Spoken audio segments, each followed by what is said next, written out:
All right, let's get into this. Chapter 1. So the way that this is going to operate throughout the entire semester, these are going to be short little videos. And I'm going to highlight some of the key points within the slides.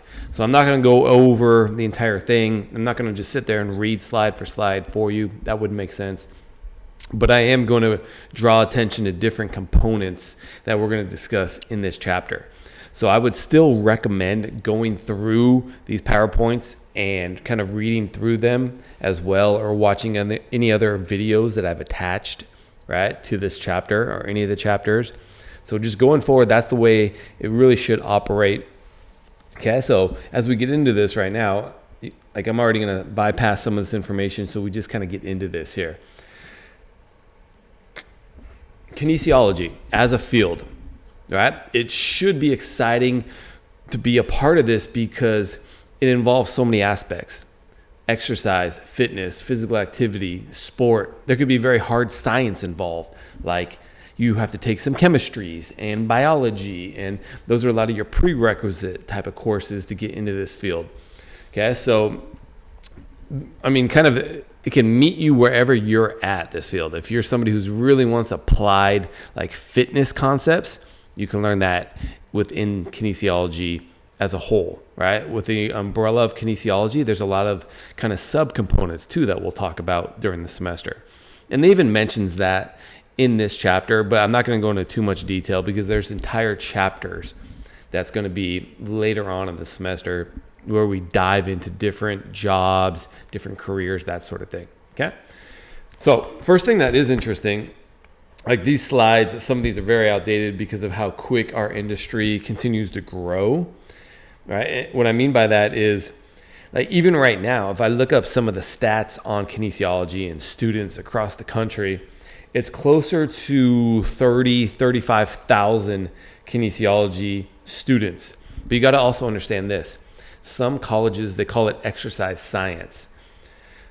Okay, and this number continues to grow. So that is accurate on this slide, how it says kinesiology majors continues to increase. The percentage changes year by year with whatever year kind of bracket you're looking at. But recently, it's somewhere in the like mid 30,000, students who are graduating with a kinesiology degree each year. Okay, it's very popular at most of the universities. When you're looking to transfer, you're going to be able to find the kinesiology department nowadays quite easily. Okay, so within the science field itself, which is a very big umbrella, then it can kind of branch off. And again, for us, our very specific field is going to be kinesiology. The main idea is we're looking at physical activity, but there's a lot of components to it. So we'll be looking at the social side of things, the psychological side of things, the physiological side of training and physical activity and exercise. Okay, so that's really what this class does, is it gives you a little bit of insight into all these components. And then it's on you to go, wow, that was really interesting when we talked about, I don't know, whatever you're interested, exercise physiology, let's say, or biomechanics, or you're more interested in the practical application of training. Cool. Then when you go to university and you're in their kinesiology department in their program, then you can start to select courses that fit your needs and your desires, right, as a student, and what you're trying to get out of the field of kinesiology. Okay. So again, I'm not reading through all these. This is a lot that you can definitely go back through and be familiar with, right? This, I do want to highlight this slide though, because it is important. So it talks about there's these three different areas in kinesiology in terms of these brackets or these columns that people learn from. And the first one being you actually perform physical activity. So I would say every single kinesiology undergraduate degree across the country is going to have some form of activity type of course that you have to take, which is cool because we're learning, different skills, different movement skills. It could be weight training.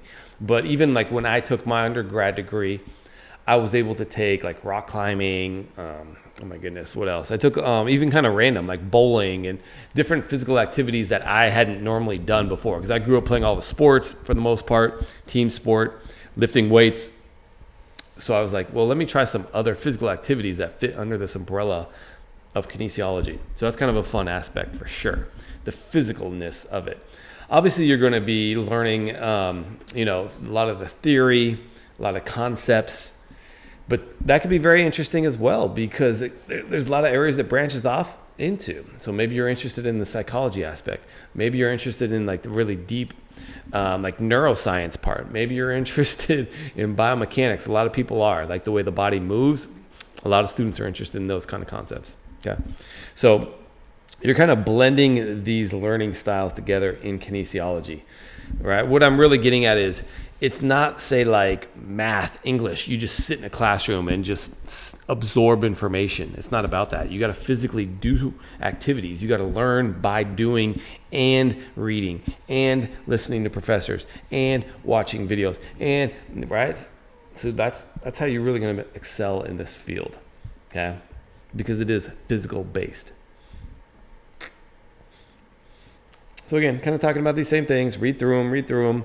I'm not going to go to all these details of the definitions here. This is a little bit on you, and there will be some quiz questions on some of these topics. Okay, so make sure I'm going to keep sending that out in the weekly reminders that there is a study guide for each quiz, and a lot of information will be built into some of these slides that you're going to have to go kind of back through on your own and read through. Okay, another thing I do want to talk about, though, which I've already started to address, is that there's a variety of components or focuses within kinesiology. Very popular area on here, it says health related and training. Okay. In the field of physical therapy, there's a component of training people, right? But they're injured. Okay. So you're trying to get them back to pre-levels of where they were not injured.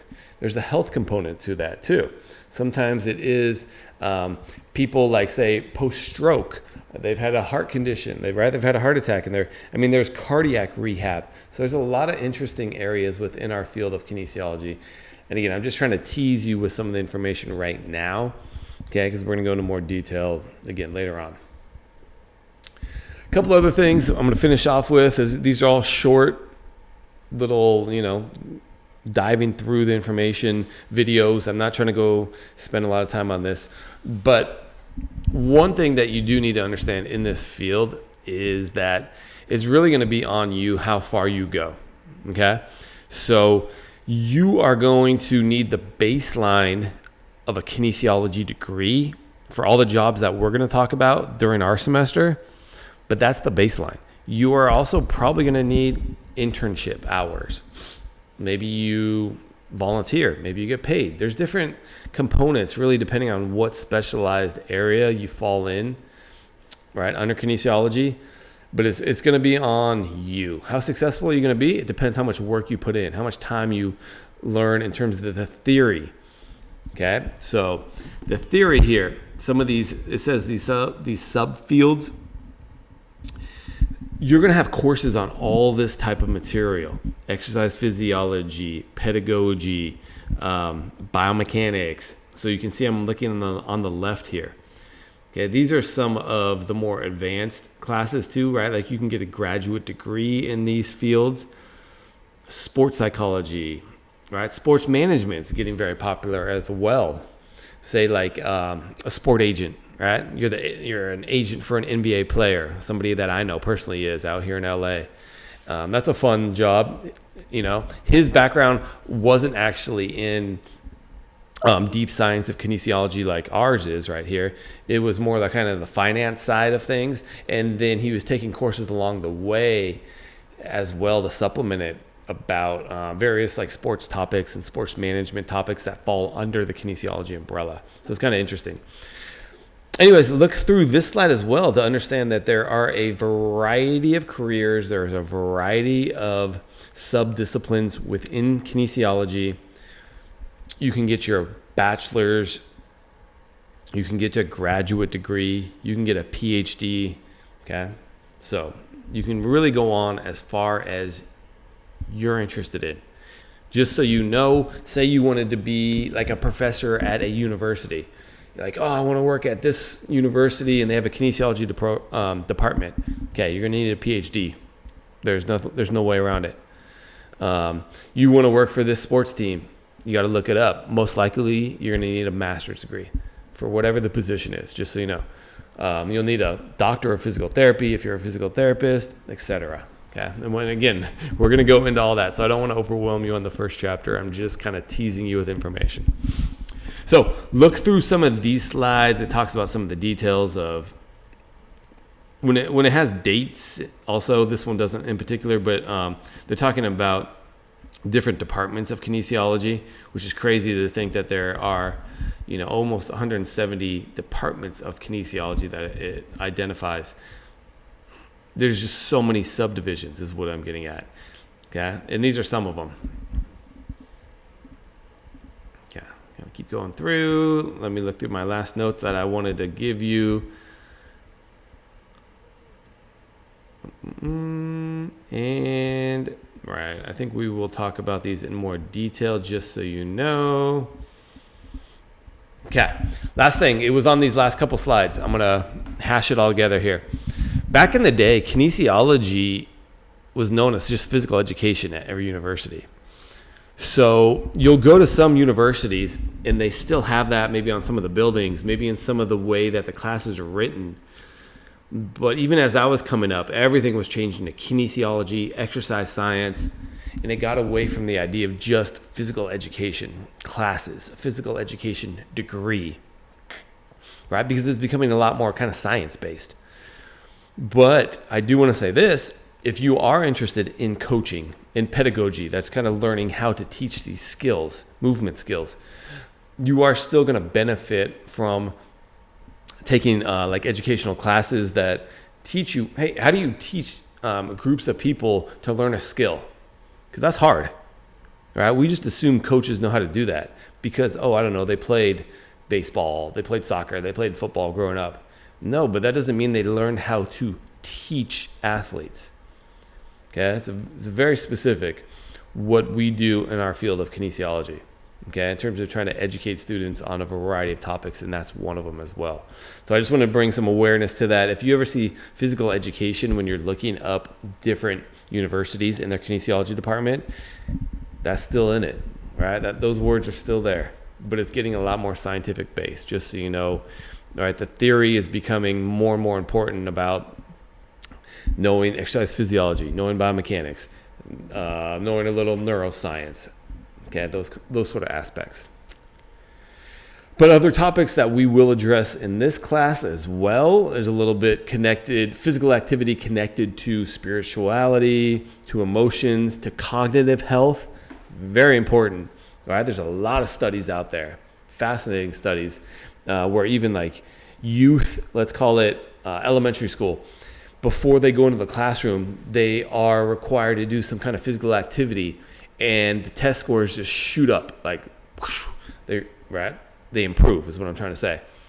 So there's a ton of information on that. Why? Well, I don't know. Maybe they're starting to stimulate. When you stimulate the body, you might be stimulating the mind. That connection might always be there, right? You got to think about that. So that's a very interesting topic within our field of kinesiology too. Very kind of hot topic. Alrighty, and the last thing I do want to say, because it's on this slide, so I was waiting for this one. If you ever see the word evidence-based practice, especially, like it says there, but if it says evidence-based, that idea is you are performing these physical training skills, let's say, these modalities in therapy, but they are based off of science.